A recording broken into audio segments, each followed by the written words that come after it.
My Lord, हम न वकील हैं, न अंग्रेजी विशेषज्ञ और न हमारे पास डिग्रियां हैं, इसलिए हमसे शानदार भाषणों की आशा न की जाए। हमारी प्रार्थना है कि हमारे बयान की भाषा संबंधी त्रुटियों पर ध्यान न देते हुए उसके वास्तविक अर्थ को समझने का प्रयत्न किया जाए। दूसरे तमाम मुद्दों को अपने वकीलों पर छोड़ते हुए मैं स्वयं एक मुद्दे पर अपने विचार प्रकट करूंगा। यह मुद्दा इस मुकदमे में बहुत महत्वपूर्ण है। मुद्दा यह है कि हमारी नियत क्या थी और हम किस हद तक अपराधी हैं। विचारणीय यह है कि असेंबली में हमने जो 2 बम फेंके उनसे किसी व्यक्ति को शारीरिक या आर्थिक हानि नहीं हुई। इस दृष्टिकोण से हमें जो सजा दी गई है वह कठोरतम ही नहीं, बदला लेने की भावना से भी दी गई है। यदि दूसरे दृष्टिकोण से देखा जाए तो जब तक अभियुक्त की मनोभावना का पता न लगाया जाए उसके असली उद्देश्य का पता ही नहीं चल सकता। यदि उद्देश्य को पूरी तरह भुला दिया जाए तो किसी के साथ न्याय नहीं हो सकता,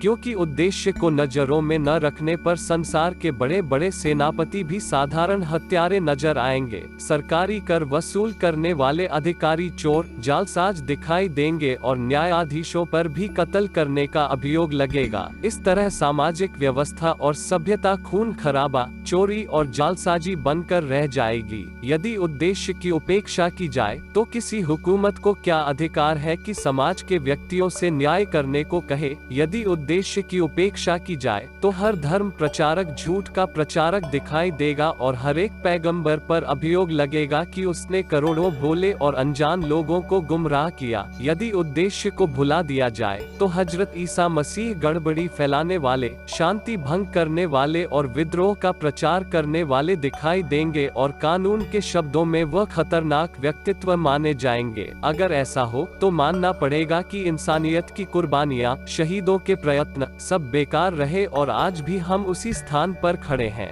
जहां आज से 20 शताब्दियों पहले थे। कानून की दृष्टि से उद्देश्य का प्रश्न खासा महत्व रखता है। माय लॉर्ड, इस दशा में मुझे यह कहने की आज्ञा दी जाए कि जो हुकूमत इन कमीनी हरकतों में आश्रय खोजती है, जो हुकूमत व्यक्ति के कुदरती अधिकार छीनती है, उसे जीवित रहने का कोई अधिकार नहीं। अगर यह कायम है तो आर्जी तौर पर और हजारों बेगुनाहों का खून इसकी गर्दन पर है। यदि कानून उद्देश्य नहीं देखता तो न्याय नहीं हो सकता और न ही स्थायी शांति स्थापित हो सकती है। आटे में संख्या मिलाना जुर्म नहीं, यदि उसका उद्देश्य चूहों को मारना हो, लेकिन यदि इससे किसी आदमी को मार दिया जाए तो कत्ल का अपराध बन जाता है। लिहाजा ऐसे कानूनों को जो युक्ति दलील पर आधारित नहीं और न्याय के सिद्धांत के विरुद्ध है, उन्हें समाप्त कर देना चाहिए। ऐसे ही न्याय विरोधी कानूनों के कारण बड़े बड़े श्रेष्ठ बौद्धिक लोगों ने बगावत के कार्य किए हैं।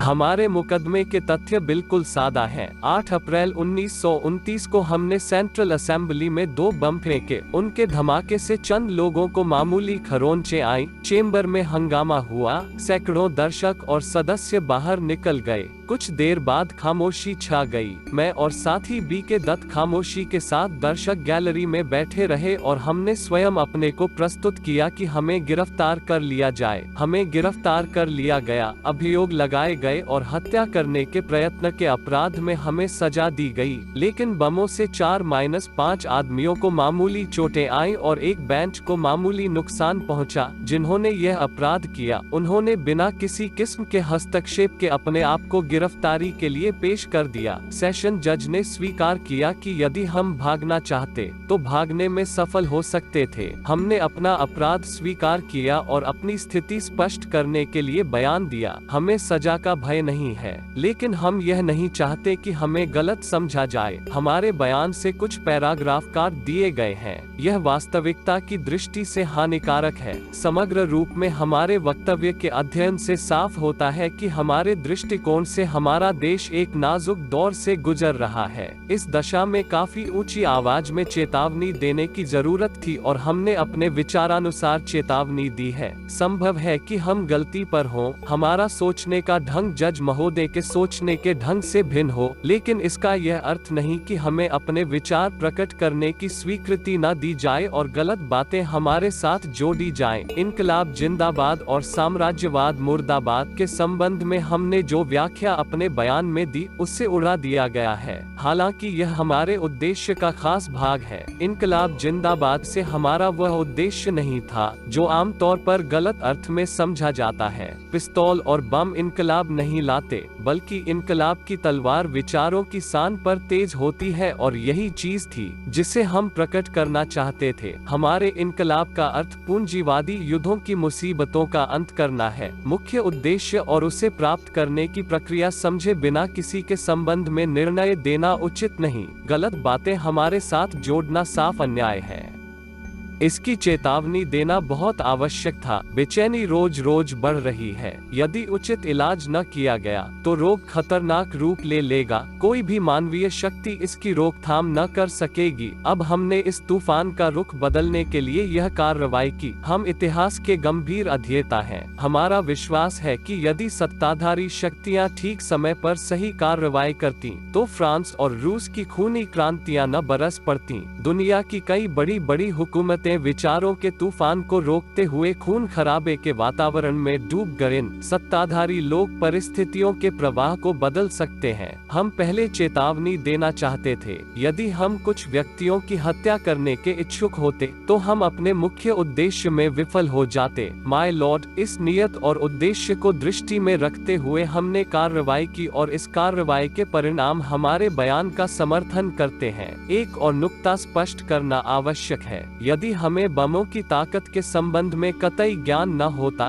तो हम पंप, मोतीलाल नेहरू, श्री केलकर, श्री जयकर और श्री जिन्ना जैसे सम्माननीय राष्ट्रीय व्यक्तियों की उपस्थिति में क्यों बम फेंकते? हम नेताओं के जीवन किस तरह खतरे में डाल सकते थे? हम पागल तो नहीं हैं, और अगर पागल होते तो जेल में बंद करने के बजाय हमें पागल खाने में बंद किया जाता। बमों के संबंध में हमें निश्चित जानकारी थी, उसी कारण हमने ऐसा साहस किया। जिन बेंचों पर लोग बैठे थे उन पर बम फेंकना कहीं आसान काम था। खाली जगह पर बमों को फेंकना निहायत मुश्किल था। अगर बम फेंकने वाले सही दिमागों के न होते या वे परेशान होते तो बम खाली जगह के बजाय बेंचों पर गिरते। तो मैं कहूँगा कि खाली जगह के चुनाव के लिए जो हिम्मत हमने दिखाई उसके लिए हमें इनाम मिलना चाहिए। इन हालात में माय लॉर्ड, हम सोचते हैं कि हमें ठीक तरह समझा नहीं गया। आपकी सेवा में हम सजाओं में कमी कराने नहीं आए, बल्कि अपनी स्थिति स्पष्ट करने आए हैं। हम चाहते हैं कि न तो हमसे अनुचित व्यवहार किया जाए, न ही हमारे संबंध में अनुचित राय दी जाए। सजा का सवाल हमारे लिए गौण है।